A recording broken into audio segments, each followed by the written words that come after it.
Hi, Laura. Hey, Christian. Hey, everybody. Thanks for having me.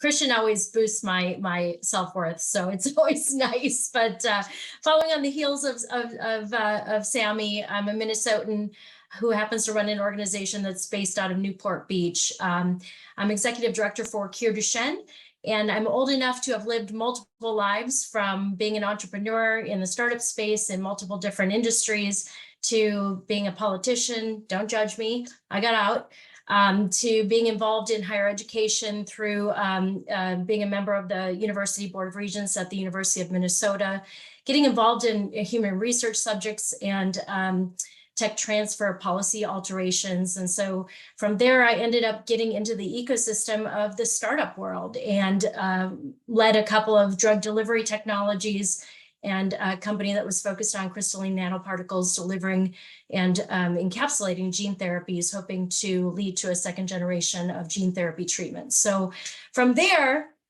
I ultimately just got passionate about unique business models to solve some of society's biggest problems. And one of them is rare diseases. You know, there's about 8,000 rare diseases. That number changes every day. And not all of them are well suited to a for-profit business model. And so I'm very interested in organizations that are looking to solve for some of those significant challenges in a unique way, in a different way, which is what led me to CureDuchenne. I joined CureDuchenne about 10 months ago. They have a very unique venture philanthropy model, and I was brought in to help continue to evolve and expand that model. CureDuchenne is laser focused on Duchenne muscular dystrophy, which is one of the most common and most devastating forms of muscular dystrophy.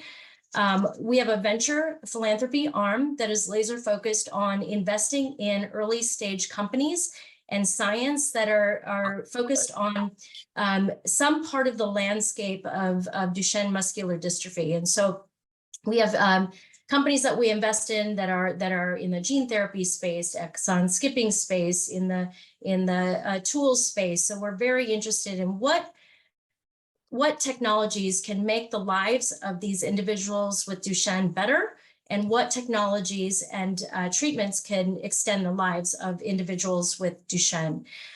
So our model is essentially pretty simple.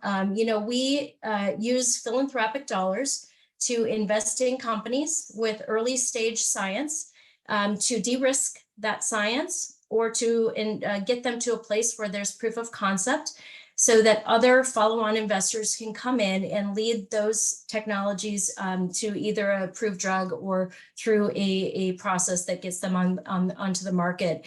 Our investments have led to over 18 clinical trials, and ultimately a number of approved drugs. And most recently, we invested in the early stage technology that fundamentally became Sarepta Therapeutics, which just had the most recent gene therapy approval for Duchenne muscular dystrophy through the accelerated approval pathway. So really exciting things going on in the Duchenne space.